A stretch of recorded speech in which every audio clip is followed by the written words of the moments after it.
Hi guys, so welcome back. Today we're going to discuss why you need math to trade Forex and what kind of math you need.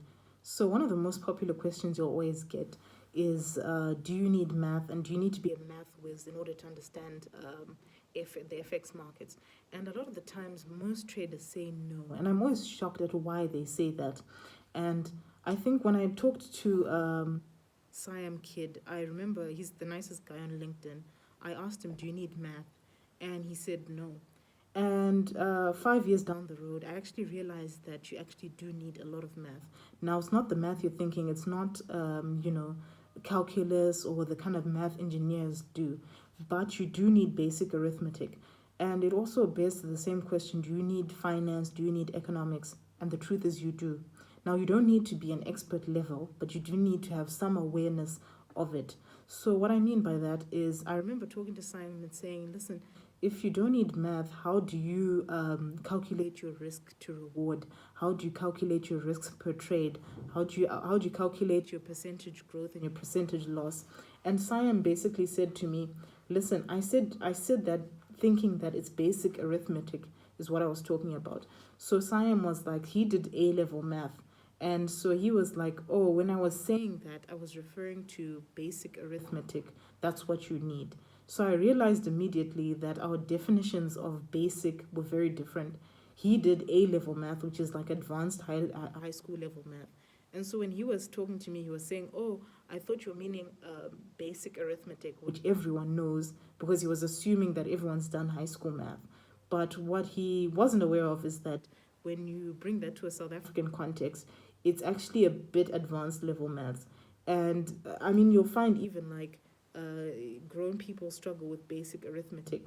And so we did talk about it for long stretches of time. And he was like, okay, I changed my position. You do need basic arithmetic.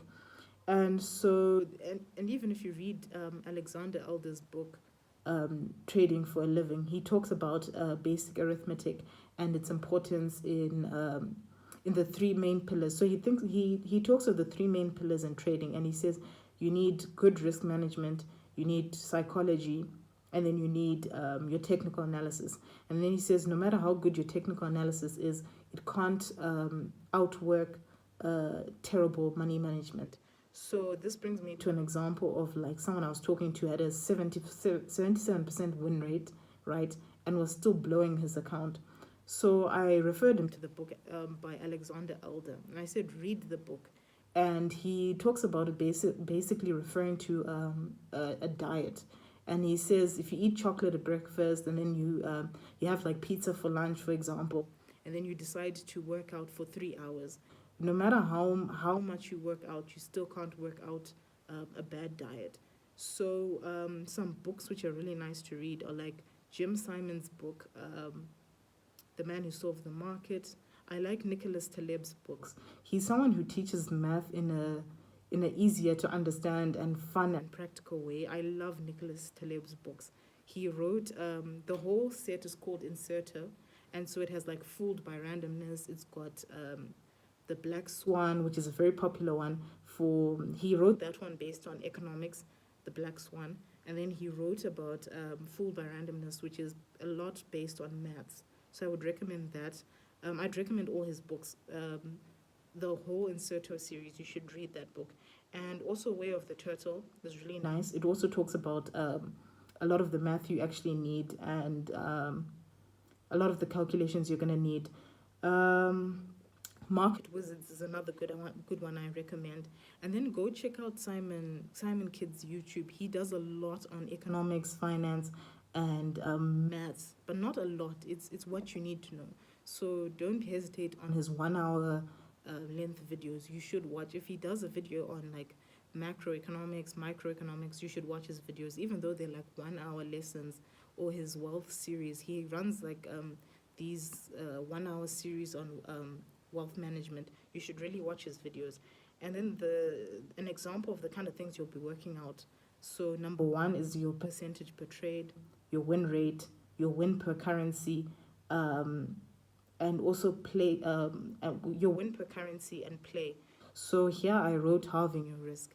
So what I meant by that is that Once you have your data of all your positions and you know which pairs you're terrible at and which ones you're good at, once you know you're terrible at a certain pair and you have a win rate per currency pair, right, and per strategy you're trading. So say you know that you have a 20% win rate on the US dollar rand and a 20% win rate on a head and shoulders on the US dollar rand. It doesn't make any sense to keep your risk at 1%. You might as well half that risk and lower it to 0.5. And then there's also correlation tables. Don't calculate them. Use I forgot which website I used for making my timetable. The correlation table. You must basically just know how to make one. It doesn't even take you more than 2 minutes. How to make it, how to interpret it. Risk to reward calculations is important. Monthly gains and losses, yearly percentage gains and losses, percentage swaps. That's important to note because, like, a lot of times people tend to limit their calculation of risk per trade on just, say, 1% of the account. They don't take into account how much they're actually losing per swap. So if you hold your position for like week or month, you are actually losing on swaps. So a lot of people leave out swaps and they forget about swaps, and that's really, really important. The last ones are also important. I also would recommend Siam Kid.